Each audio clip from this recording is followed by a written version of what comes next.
हमारी कहानी की शुरुआत होती है डिटेक्टिव रेनर से, जो रात के सन्नाटे में एक खतरनाक गैंगस्टर की गाड़ी का पीछा कर रहे होते हैं। अपराधी को पकड़ने के लिए रेनर ने पुलिस मुख्यालय से अतिरिक्त बल मंगवाने का अनुरोध किया, लेकिन उन्हें इंतजार करने के लिए कहा गया। रेनर ने अकेले ही उसका पीछा करने का फैसला किया। गैंगस्टर ने अचानक अपनी गाड़ी को एक संकरी गली में मोड़ दिया। रेनर ने तुरंत उसका पीछा किया और उसकी गाड़ी को पीछे से टक्कर मार दी, जिससे उसकी गाड़ी रुक गई। रेनर गाड़ी से बाहर निकला और अब उसने गैंगस्टर की गाड़ी की डिग्गी खोली तो उसमें एक जवान लड़की मिली जिसके हाथ और पैर बंधे हुए थे। रेनर लड़की को बचाने की कोशिश कर ही रहा था कि गैंगस्टर ने पीछे से हमला कर दिया।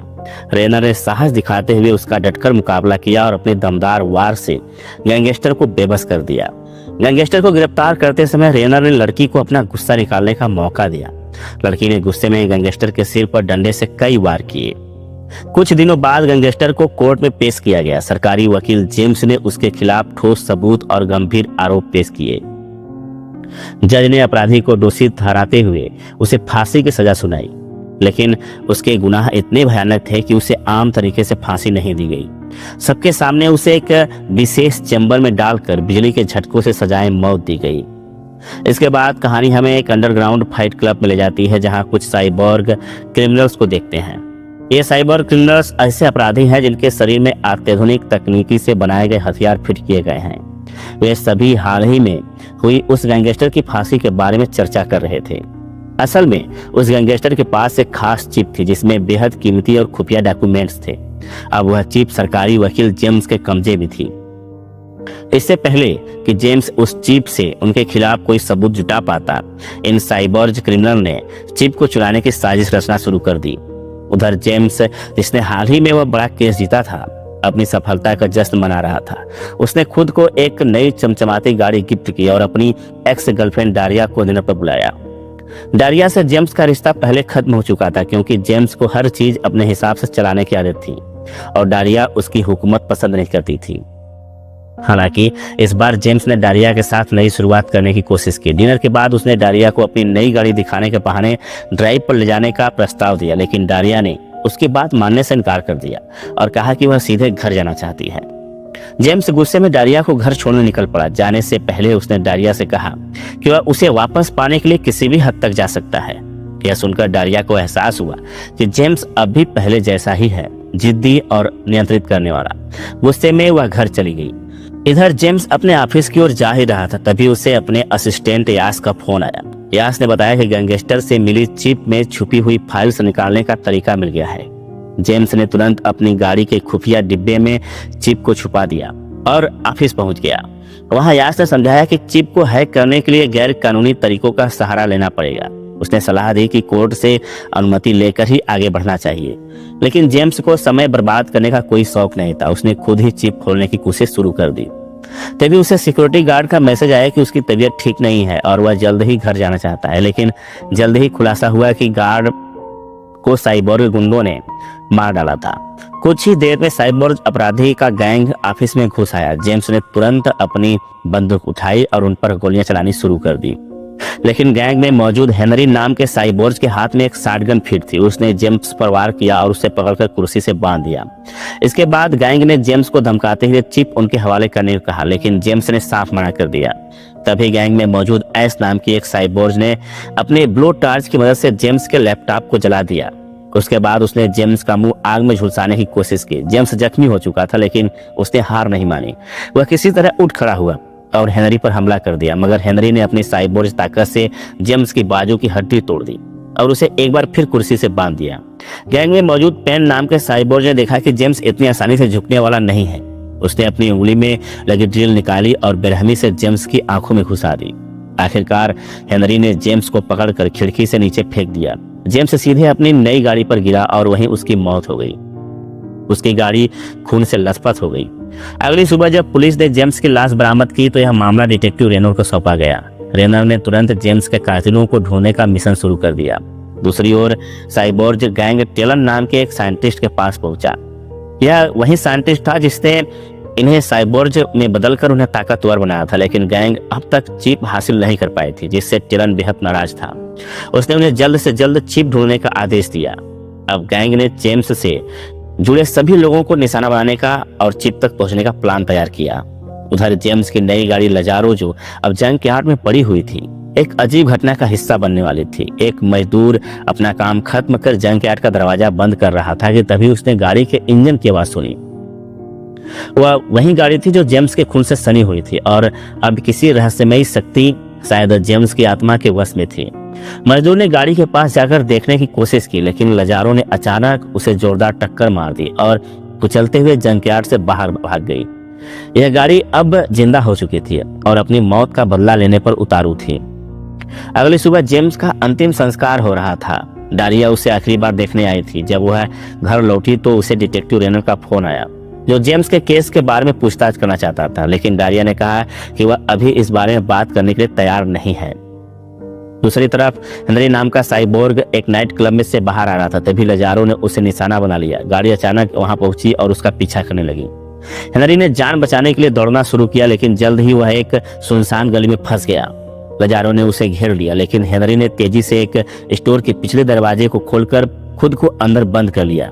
उसे लगा कि अब वह सुरक्षित है, लेकिन लजारो ने कांच का दरवाजा तोड़ते हुए अंदर प्रवेश कर लिया। अब हेनरी के पास बचने का कोई रास्ता नहीं था। उसने अपनी बायोनिक आर्म का पूरा पावर लगाकर गाड़ी को रोकने की कोशिश की, लेकिन लजारो अपनी पूरी ताकत के साथ आगे बढ़ती रही। एक ही झटके में उसने हेनरी को बुरी तरह कुचल दिया। अगली सुबह डिटेक्टिव रेनर उनकी हेनरी के कत्ल की जांच करने पहुंचा। वहां उसकी मुलाकात अपने सहकर्मी ग्रेवन स्टीन से हुई। ग्रेवन ने कहा कि हो सकता है कि हेनरी के कत्ल का कोई तार जेम्स के केस से जुड़ा हो। यह सुनकर रेनर ने मामले की गहराई से जांच पड़ताल शुरू करने का फैसला किया। सबसे पहले वह डारिया से मिलने उसके ऑफिस पहुंचा। डारिया ने रेनर को एक रेस्टोरेंट में मिलने का सुझाव दिया।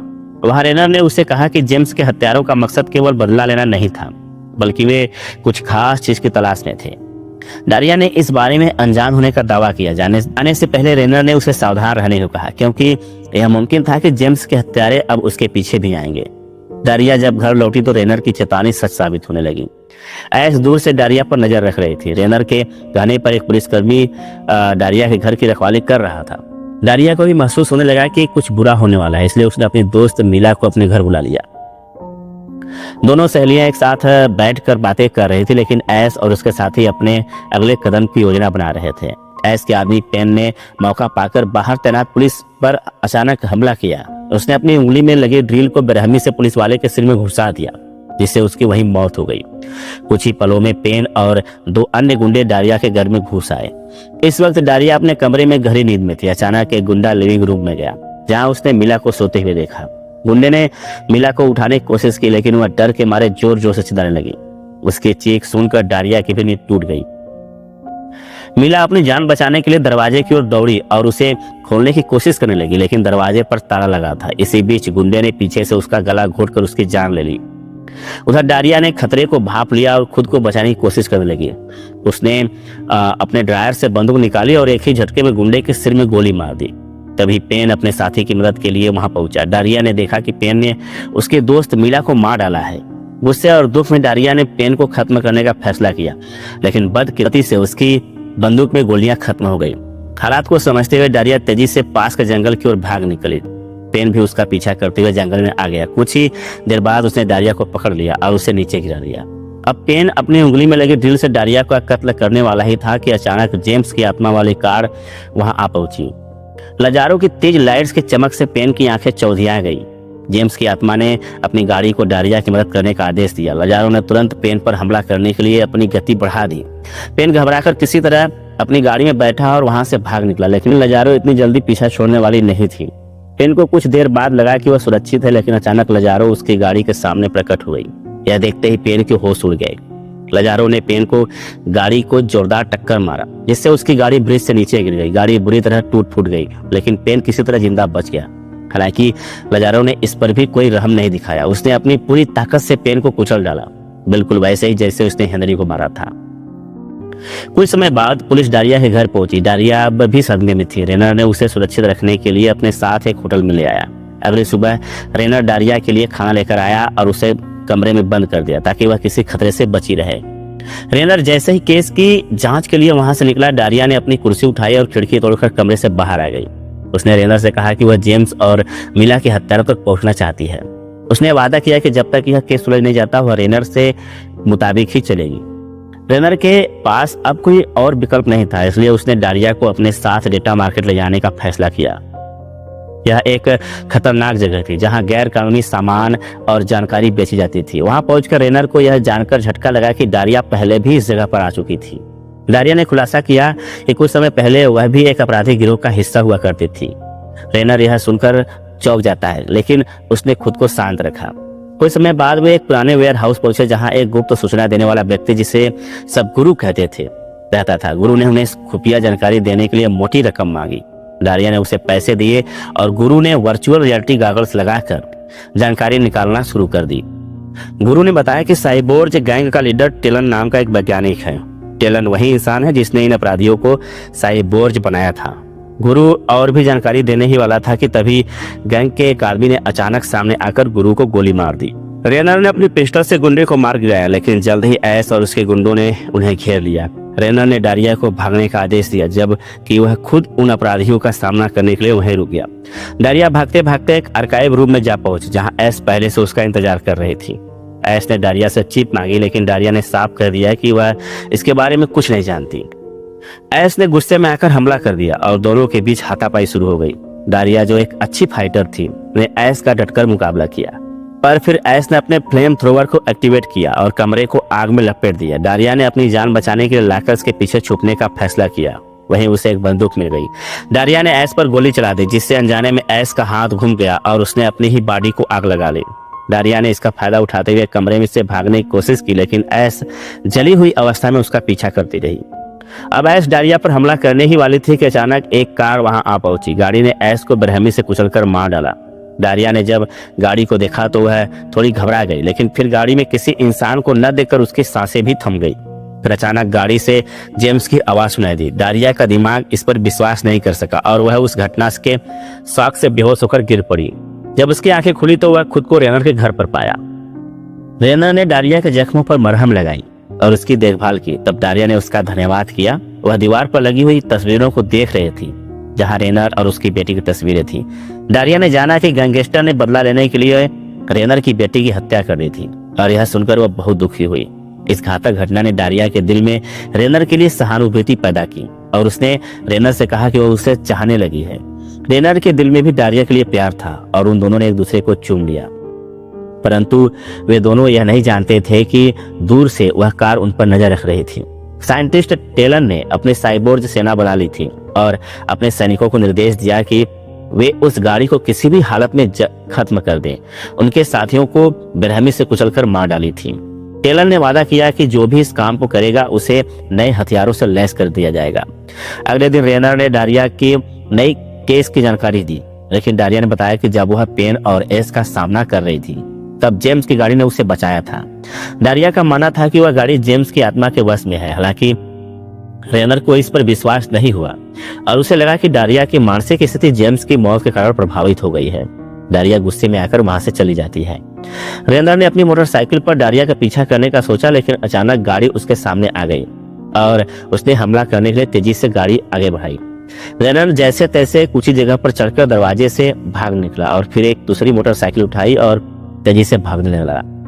हालांकि गाड़ी ने पीछा करना नहीं छोड़ा। रेनर ने एक पार्किंग लॉट पर जाकर पीछा छुड़ाने की कोशिश की, लेकिन गाड़ी ने उसे पीछे से टक्कर मार दी, जिससे रेनर जमीन पर गिर पड़ा और उसकी टांग में चोट लग गई। अब गाड़ी उसकी जान लेने के लिए तेजी से आगे बढ़ रही थी, लेकिन रेनर ने एक सीढ़ी चढ़कर भागने की कोशिश की और एक छुपे हुए स्थान पर जाकर सांस ली। तभी उसे अपने कलीग ग्रीवन का फोन आया। रेनर ने उसे जल्दी से अपने घर जाने और डारिया की सुरक्षा करने के लिए कहा, लेकिन वह नहीं जानता था कि यास, जेम्स का असिस्टेंट, उनकी बातें सुन रहा था। यास असल में टेलन के लिए काम करता था और उसने जेम्स की हत्या में टेलन की मदद की थी। अब यास ने अपने गुंडों को ग्रीवन का भेष बनाकर रेनर के घर भेज दिया ताकि डारिया को पकड़ कर लाया जा सके। उनका मानना था कि डारिया चिप का पता जानती है। कुछ ही देर बाद डारिया गुंडों को पुलिस वाले समझकर उनके झांसे में आ गई और वे उसे अपनी गाड़ी में लेकर निकल पड़े, लेकिन रास्ते में साइबोर्ग की सेना ने उन्हें देख लिया और उनका पीछा करना शुरू किया। तभी अचानक वही गाड़ी रास्ते में आ गई और उसने आकर उन्हें भटका दिया एक उबड़ खाबड़ रास्ते पर। साइबोर्ग की गाड़ियां आपस में टकराने लगी, लेकिन कुछ गाड़ियां फिर भी डारिया के पीछे पहुंच गई। इस बीच गुंडे डारिया को साइंटिस्ट रन के पास ले जाने वाले थे, लेकिन जैसे ही डारिया को एहसास हुआ कि वह बहरूपिया है, उसने अपनी बंदूक तान दी और गाड़ी रुकवाकर उन्हें बाहर निकाल लिया। तभी उसकी नजर उस कार पर पड़ी जिसने फुल स्पीड में आकर गुंडों को सीधे ऊपर पहुंचा दिया। लेकिन अब बाकी साइबोर्स की आर्मी उन्हें चारों ओर से घेर लिया था। लजारे ने त्वरित कार्रवाई करते हुए तेजी से उड़ान भरी और सभी गाड़ियों के ऊपर से होते हुए सीधे डारिया के पास पहुंच गई। इस बीच डारिया गुंडों की गाड़ी में भाग रही थी। तभी उसे टेलन का फोन आया। टेलन ने उसे एक ऑफर दिया जिससे में उसने कहा कि अगर वह डारिया उस गाड़ी को उसे सौंप देती है तो वह उसकी जान बख्श देगा। डारिया ने उसका ऑफर स्वीकार किया और उस गाड़ी को अपने पीछे एक सुनसान बिल्डिंग तक ले आई। वहां गाड़ी ने देखा कि गुंडे डारिया के सिर पर बंदूक ताने खड़े थे।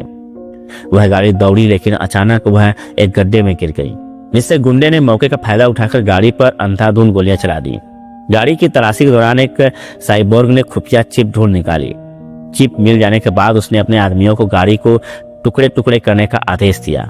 उसके बाद वह डारिया के पास गया और डारिया ने कहा कि उसका काम अब पूरा हो गया है तो उसे जाने दे, लेकिन गुंडों ने कहा कि वह किसी गवाह को जिंदा नहीं छोड़ सकते। डारिया ने उनके चंगुल से बचने की कोशिश की, लेकिन गुंडे ने उसके गले पर चाकू रखकर उसे एक अंधेरे कमरे में बंद कर दिया। वहीं साइबार्स की सेना ने लजारे को पकड़कर उसे तहस नहस कर दिया और कबाड़ खाने में फेंक दिया। कुछ देर बाद एक बूढ़ा मैकेनिक वहां आया और गाड़ी की ऐसी हालत देखकर उसने खुद गाड़ी की मरम्मत करने का फैसला किया। वह किसी और गाड़ी के पुर्जे निकालकर लजारे में फिट करने लगा। यह गाड़ी भी कभी किसी आत्मा के वश में हुआ करती थी। रेनर को यास के बारे में पता चलने के बाद वह गुस्से में आकर यास और उसके सिक्योरिटी गार्ड पर हमला कर देता है।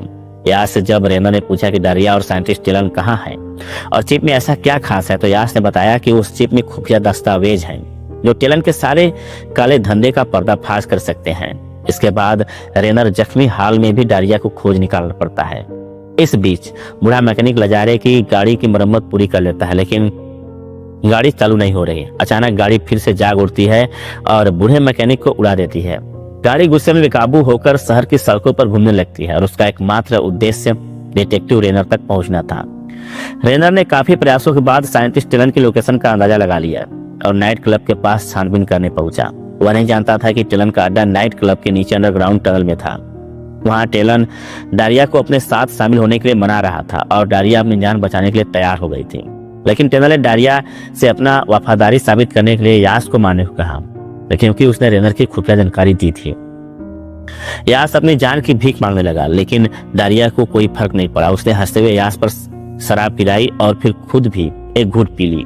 इसके बाद उसने लाइटर उठाया और साइंटिस्ट टेलन के मुंह में शराब से आग फूंक दी और एक सर्जिकल ब्लेड उसकी आंखों में घुपकर तुरंत वहां से भाग गई।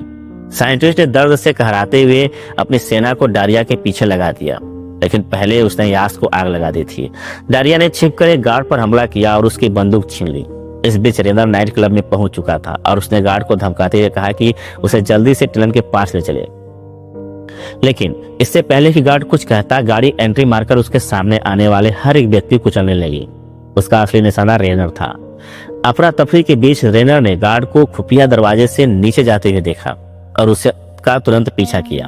वहीं डारिया बचकर भागते हुए कोल्ट के सामने आ गई, जो एक शक्तिशाली साइबर्ग था। डारिया ने उसे हराने की बहुत कोशिश की, लेकिन कोल्ट उसे कहीं ज्यादा ताकतवर था। कोल्ट ने स्टीवन की तरह अपने हाथ से चाकू निकाला और डारिया पर हमला किया। डारिया ने सही वक्त पर झुककर कोल्ट का हाथ दीवार में फंसा दिया। फिर उसने पास रखी कुल्हाड़ी उठाई और कोल्ट का हाथ काट कर उसे नष्ट कर दिया। अब केवल साइंटिस्ट बचा था, जो एक बड़ी ऑटोमेटिक बंदूक लेकर डारिया को ढूंढ रहा था। थोड़ी देर बाद रेनर ने डारिया को ढूंढ निकाला और दोनों एक सुरक्षित स्थान पर छिप गए। जैसे ही साइंटिस्ट ने उनकी तरफ बढ़ा, रेनर ने उसके मुंह पर जबरदस्त मुक्का मारा, लेकिन अब वह भूतिया गाड़ी रेनर का पीछा करते हुए यहाँ तक आ पहुंची थी। जैसे ही उसने उन्हें देखा, डारिया और रेनर वहां से भागे। गाड़ी ने फुल स्पीड में साइंटिस्ट को टक्कर मारी और उसके 2 टुकड़े कर दिए। साइबर गैंग का खात्मा हो चुका था, लेकिन बाहर जाते हुए डारिया ने कहा, जब तक यह गाड़ी सलामत है हमें चैन से जीने नहीं देगी। उसे पास में डायनामाइट से भरा एक बक्सा मिला और उसने रेनर से कहा कि उस पर टाइमर लगाओ। कुछ देर बाद डारिया गाड़ी के पास सामने आती है, आत्मा से बोलती है, मैं तेरे बाप की नौकर नहीं हूँ जो तेरे हिसाब से चलूं, समझा।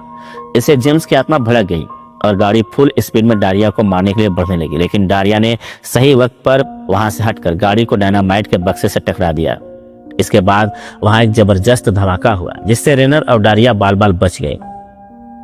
फिर हम देखते हैं कि सभी जख्मी लोगों को एम्बुलेंस में अस्पताल ले जाया जा रहा था और डारिया भी एक स्ट्रेचर पर लेटी हुई थी। लेकिन जैसे ही उन्हें लगा कि अब सब कुछ ठीक हो चुका है, वह शैतानी गाड़ी धुएं को चीरते हुए बाहर आई।